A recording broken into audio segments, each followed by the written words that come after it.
Alright, hey everybody, this is just kind of a quick video. I would say how to install the Apache 360 tracks on a Can-Am Defender, but we just got done putting them on, and then we thought about making a YouTube video so everybody else could see how to do it, but we don't feel like taking them back off now that we got them on to show you guys. But I'll explain first.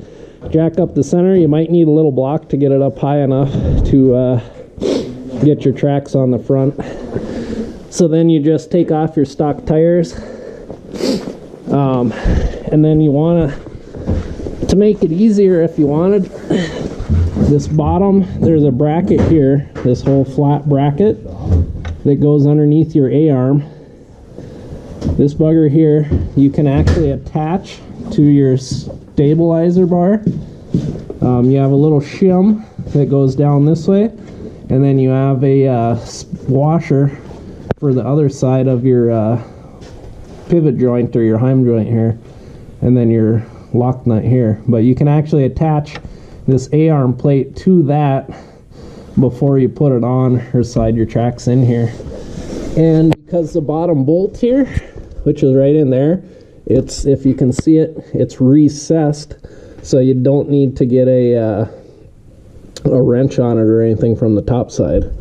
So that's pretty easy. So that's why it'd be smart to bolt this whole assembly on together. Then slide your tracks over your hub, put that on, lift this bracket up into place, and there's a bolt right here. If hopefully the lighting's good. There's a bolt right here you would drop down through, and then it comes into right here. Okay, so that one would go on there.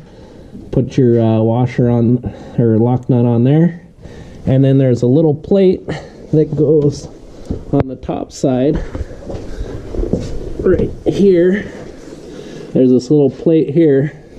Do you have like a little shop plate or something, or just not really? That's all right. There's a little plate right here that just slides over your A-arm, and then the bolt drops down through and connects to right here. So once you connect that, just tighten everything together, and then you're good to go on the front. Do the same thing to the other side on the front, and then that's done. So it's not too bad. Kind of nice having two people just for extra hand, but they're not too terrible once you've done it once. I think it'd be a lot quicker the second time.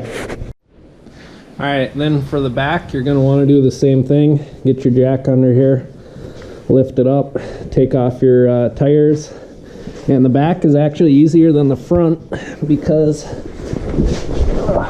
let me lay down, all you really have to attach on here is this stabilizer bar right here with your heim joint and your pivot right there.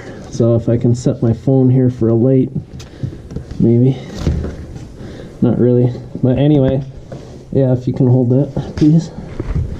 So you slide your bolt through from this side, and then you have your flat washer on the outside with the tapered end facing in towards your heim joint, and then you have your spacer that's included pointing out towards your wheel, which is right here, and then just slide the bolt right through all that, and then your locking nut goes on the inside. And yeah, but what we did first, we actually put the tracks onto the studs first, and then after we did that, then we lined this up and bolted that on, and that's it, and then you're done. So the rears are very, very simple on here to do.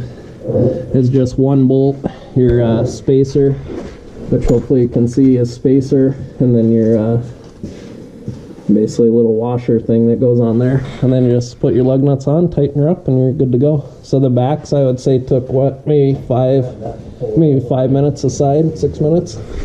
Pretty darn easy. Pretty easy to do the backs. Gives you a lot more clearance. So now we're gonna go test them out and see how they do. But thanks for watching the video. Favorite, like, share, and subscribe, and we'll catch you later.